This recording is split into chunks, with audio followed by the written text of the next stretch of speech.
नमस्कार शेतकरी मित्रांनो, कृषी कल्याण युट्यूब चॅनल मध्ये सर्व शेतकरी बांधवांचं हार्दिक स्वागत आहे। सर्व शेतकरी बांधवांना एकच विनंती आहे, या साईडला दिसत असलेल्या काळ्या बटनावरती क्लिक करा, जेणेकरून तुम्ही आम्हाला सबस्क्राइब कराल आणि तुम्ही जर आम्हाला सबस्क्राइब केलं तर शेती संबंधित असेच नवनवीन व्हिडिओ तुम्हाला आमचे सर्वप्रथम पाहायला भेटतील। तर मित्रांनो, या व्हिडिओच्या माध्यमातून सगळ्यात महत्त्वाचा असा अपडेट घेण्याचा प्रयत्न करणार आहोत, कारण की बऱ्याच साऱ्या शेतकऱ्यांच्या माध्यमातून एक आम्हाला प्रश्न विचारला जात होता की सर, केंद्रीय पथक महाराष्ट्रामध्ये पाणी करण्याकरता आलेला आहे। केंद्राच्या माध्यमातून महाराष्ट्राला 29,000 कोटींचं पॅकेज जाहीर केलेलं आहे। मग या 29,000 कोटींच्या पॅकेज मधले शेतकऱ्यांना काही पैसे मिळणार आहेत का? मिळणार असेल तर कोणत्या जिल्ह्यामध्ये मिळणार, कधी मिळणार, हे पथक काय काय पाणी करत आहे, कधीपर्यंत करणार आहे, या संदर्भात थोडक्यात माहिती आणि अपडेट घेण्याचा प्रयत्न करणार आहोत। तर नमस्कार, मी ज्ञानेश्वर सवणेकर स्वागत करतो कृषी कल्याण युट्यूब चॅनल मध्ये। सर्वांना एकच विनंती आहे, व्हिडिओ शेवटपर्यंत बघा, जेणेकरून ही सगळी माहिती तुम्हाला कळेल। तर मित्रांनो, केंद्रीय पथक महाराष्ट्रामध्ये पाणी करायला आलं होतं। 7 फेब्रुवारी रोजी पाणी करायला आलं होतं आणि 27 फेब्रुवारी पर्यंत त्यांची पाणी चालली। नंतर ही पाणी झाल्यावर काय निर्णय झाला या संदर्भात मी तुम्हाला सांगणार आहे।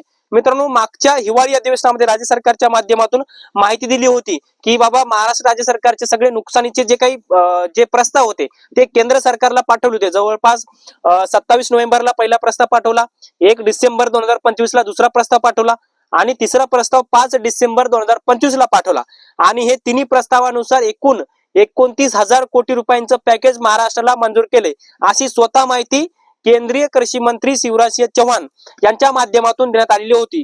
त्यानंतर फेब्रुवारी महिन्यामध्ये केंद्रीय पथक महाराष्ट्रातील नुकसानग्रस्त भागाची पाणी करायला आलं। त्याच्यामध्ये शेतकऱ्यांच्या शेतकऱ्यांच्या जमिनीची सुद्धा, जमिनी खाडून गेलेल्या शेतकऱ्यांची असेल किंवा संपूर्ण शेतकऱ्यांचं गाय गुरं ढोर जे काही असेल तर त्यातले महाराष्ट्रातील शेतकऱ्यांना काही मिळणार का? तर मित्रांनो, एनडीआरएफ आणि एसडीआरएफच्या निकषामधून ऑलरेडी सरकारने, म्हणजे आपल्या महाराष्ट्र राज्य सरकारने 22,000 कोटी रुपयांची मदत केलेली आहे। आणि जर 29,000 कोटी रुपये जर आले तर 5-6,000 कोटी रुपये शेतकऱ्यांना वितरण होऊ शकतं, परंतु अद्याप कन्फर्म नाही। परंतु जर असं झालं किंवा शेतकऱ्यांना पैसे मिळाले तर जवळपास मिळू शकतात 7,337 कोटी 89 लाख रुपयाच्या आसपास ते मिळू शकतात। कन्फर्मेशन नाही तरी पण आकडेवारी मी तुम्हाला सांगत आहे। जसं की अतिवृष्टी नुकसान भरपाईसाठी जी सरकारने फार्मर आयडी नुसार जी यादी बनवली होती, ही आकडेवारी आपल्याकडे उपलब्ध आहे। तर ते मी तुम्हाला आकडेवारी सांगतो।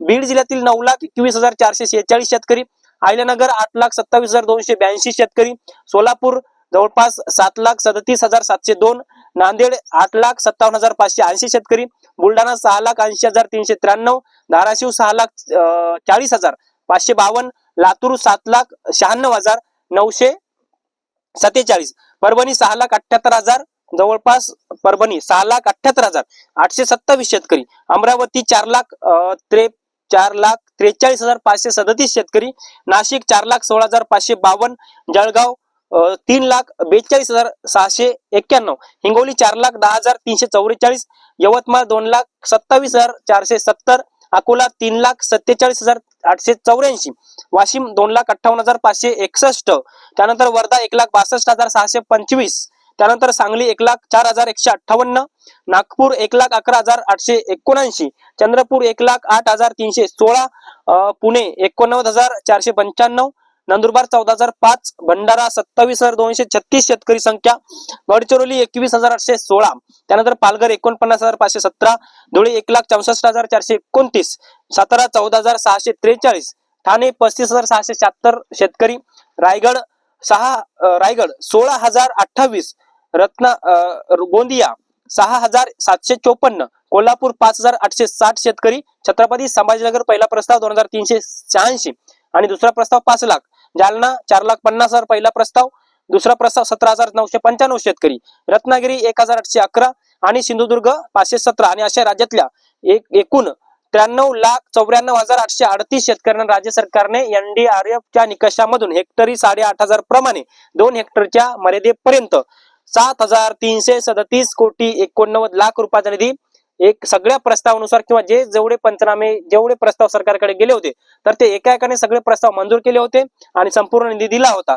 परंतु केंद्राच्या माध्यमातून जे काही पॅकेज जाहीर केले ते पॅकेज मध्ये शेतकऱ्यांना पैसे मिळतील का नाही मिळतील हे तर कन्फर्म नाही, परंतु सरकारला तर पैसे भेटणार आहे, ज्याच्यामध्ये पुलांची दुरुस्ती असेल, शेतकऱ्यांच्या ज्या शेतकऱ्यांच्या जमिनी खरडून गेल्यात त्या शेतकऱ्यांना हेक्टरी 45,000 रुपये, 2 हेक्टरच्या मर्यादेपर्यंत 90,000 रुपये देणे असतील, किंवा त्या जमिनी ज्या खरडून गेल्या त्या जमिनीचं पुनर्भरणा करता काही मदत असेल ही मदत करणार. परंतु अतिवृष्टी नुकसान रुपये जसं की सरकारने 31,628 कोटींचं जे पॅकेज जाहीर केलं होतं त्या पॅकेज मध्ये आपण जर पाहायला गेलं तर मोठ्या प्रमाणामध्ये शेतकऱ्यांना अनुदान वितरित झालं, पण केंद्राच्या माध्यमातून जे 29,000 कोटी रुपये येणार होते तर ते ऑलरेडी राज्य सरकारने शेतकऱ्यांना वाटप केलेले आहेत, आणि ते आता जे केंद्राच्या माध्यमातून जे 29,000 कोटी रुपये येणार आहेत ते स्वतः राज्य सरकार ठेवून घेण्याची शक्यता आहे. शेतकऱ्यांना काय वाटप करणार नाही असं वाटतंय, कारण की एनडीआरएफच्या निकषामधून ऑलरेडी 22,000 कोटीपेक्षा जास्तचं वितरण केलंय. आता बघूया या 29,000 कोटीचं जे केंद्राच्या माध्यमातून येणार आहे, आता नुकतंच फेब्रुवारीमध्ये हे सगळे पंचनामे करून गेले किंवा पाणी करून पथक गेलेलं आहे, यावर निर्णय काय होतो किंवा काय होतं ते सुद्धा बघण्यासारखं आहे, आणि ती माहिती आल्यावर नक्कीच मी प्रयत्न करेल. तर मित्रांनो, या माहितीसह मी तुर्तास इथेच थांबतो. तोपर्यंत आपल्या सर्वांचे मनापासून धन्यवाद.